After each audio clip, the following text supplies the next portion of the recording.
Taste the Daily.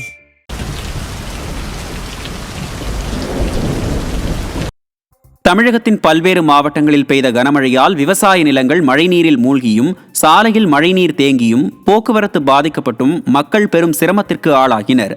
Tirupattur மாவட்டம் ஆம்பூர் சுற்றுவட்டார பகுதிகளில் 1 மணி நேரத்திற்கு மேலாக பெய்த கனமழையால் சாலைகளில் வெள்ள நீர் பெருக்கெடுத்து ஓடியதால் வாகன ஓட்டிகள் அவதிக்குள்ளாகினர்.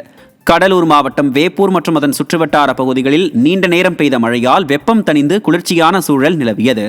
அதே சமயம் சாலைகளில் மழைநீர் தேங்கியதால் வாகன ஓட்டிகள் பாதிப்படைந்தனர். நீலகிரி மாவட்டம் நெல்லிகாலம் நகராட்சிக்குட்பட்ட தேவாலா பகுதியில் கனமழை காரணமாக கடும் குளிர் நிலவுவதால் பொதுமக்களின் இயல்பு வாழ்க்கை பாதிப்படைந்தது.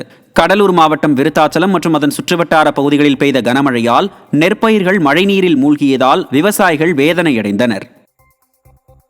கோவை மாநகராட்சிக்குட்பட்ட புளியகுளம், உக்கடம், டவுன்ஹால், குனியமுத்தூர், பெரிய கடை வீதி, ராமநாதபுரம், போத்தனூர் உள்ளிட்ட பகுதிகளில் இன்று காலை மிதமான மழை பெய்தது. கடந்த 1.5 மாதங்களாக வெயில் சுட்டெரித்து வந்த நிலையில் திடீரென பெய்த மழையால் குளிர்ச்சியான சூழல் உருவானது. இதனால் பொதுமக்கள் மகிழ்ச்சி அடைந்துள்ளனர்.